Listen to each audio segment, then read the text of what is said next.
നമ്മളെ കൊണ്ട് ചെയ്യാൻ പറ്റാവുന്ന തരത്തിലുള്ളൊരു നല്ല ഇടപെടൽ ഈ കാര്യത്തിൽ ഉണ്ടാകണം എന്നുള്ളൊരു അഭ്യർത്ഥനയാണ് ഞാൻ ഈ കാര്യത്തിൽ സർക്കാരിന്റെ മുന്നിലേക്ക് വെക്കുന്നത്.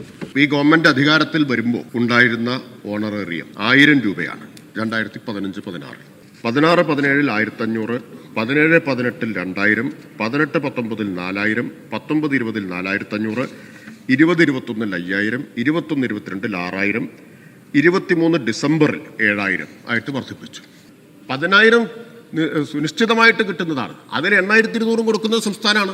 സമരാർക്കെതിരെ, സംസ്ഥാനത്തിനെതിരെ 1,500 മാത്രം കൊടുക്കുന്ന അതും മാസങ്ങളായിട്ട് കുടിശ്ശികയാണ്. അടിസ്ഥാന പ്രശ്നം ഇവരെ ഹെൽത്ത് വർക്കേഴ്സായിട്ട്, ജീവനക്കാരായിട്ട് അംഗീകരിക്കണം എന്നതാണ് എല്ലാ കേന്ദ്ര ട്രേഡ് യൂണിയനുകളും ഉന്നയിക്കുന്ന ആവശ്യം.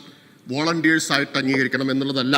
സാധാരണ ഒരു ജീവനക്കാരന് തൊഴിലാളിക്കുള്ള എല്ലാ അവകാശവും കിട്ടും.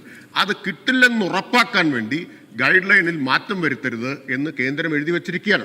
നേരത്തെ ഈ ഓണറേറിയം കിട്ടണമെങ്കിൽ 10 മാനദണ്ഡങ്ങളിൽ 5 പൂർത്തീകരിക്കണമായിരുന്നു. 12/3/2025 മുതൽ ഉപാധിരഹിത ഓണറേറിയമാക്കി മാറ്റി. സംസ്ഥാന സർക്കാരിന് പരിഗണിക്കാൻ പറ്റുന്ന ഒരു ആവശ്യമായിരുന്നു. അത് അംഗീകരിച്ചു. അപ്പൊ സമരം എങ്ങനെയെങ്കിലും നീട്ടിക്കൊണ്ടുപോവുക എന്നതാണ് സമരത്തിന് പിന്നിലുള്ളവരുടെ ഉദ്ദേശം എന്ന് സംശയിക്കേണ്ടിയിരിക്കുന്നു. ഇപ്പൊ രാഷ്ട്രീയ ലക്ഷ്യത്തോടു കൂടിയിട്ടുള്ള ഒരു സമരത്തെ നമ്മൾ ആര് ശ്രമിച്ചാലും അത് പരിഹരിക്കാൻ പറ്റില്ല.